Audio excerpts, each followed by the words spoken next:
వెలువడేటటువంటి వాయు కాలుష్యంలో సిలికాన్ ఉంటుంది. ఆ సిలికోసిస్ అనేటటువంటి వ్యాధి సంక్రమించేటటువంటి క్యాన్సర్ వ్యాధులు సోకేటటువంటి ప్రమాదం ఉంది. ఈ ప్రమాదాన్ని మరి ఉమ్మడి ఆంధ్రప్రదేశ్ రాష్ట్రంలో మహబూబ్ నగర్లో షాద్నగర్ మండలంలో ఉన్నటువంటి క్వాడ్జ్ గనుల్లో కొన్ని వందల మంది చనిపోయినటువంటి పరిస్థితి ఉమ్మడి రాష్ట్రంలో ఉన్నింది. అదేవిధంగా మరి నల్గొండ జిల్లాలో కూడా ఈ రకమైనటువంటి క్వాడ్జ్ పరిశ్రమ కొనసాగడం వల్ల మరి కొన్ని డజన్ల సంఖ్యలో ప్రజలు అక్కడ చనిపోవడం జరిగింది. కాబట్టి మేము జిల్లా కలెక్టర్ గారికి మానవ హక్కుల వేదికగా మేము కోరుతున్నది ఏమంటే, వాళ్ళ యొక్క నివేదికలో ఇప్పుడు ఈ యొక్క ప్రజాభిప్రాయ సేకరణ అని చెప్పి ఇక్కడ పెట్టినారు.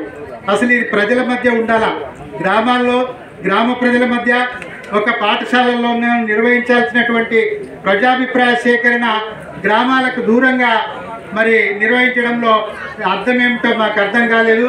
అదేవిధంగా మరి ఇదే షిరిడి సాయి వాళ్ళు మరి ప్రకాశం జిల్లాలో ఉత్పత్తి తక్కువ ఉన్నప్పటికీ మరి ఇక్కడ మూడు పరిశ్రమల్లో ఎక్కువ వాయు కాలుష్యం కొనసాగేటటువంటి క్రమంలో ఆ యొక్క ఆరోగ్యాల్ని ప్రాణాలని హరించేటటువంటి ప్రమాదం ఉంటుంది. ఆ సిలికాన్ని దాన్ని మార్చేటటువంటి క్రమంలో ఇది గాజు యొక్క అవసరాన్ని తీర్చొచ్చు సమాజానికి.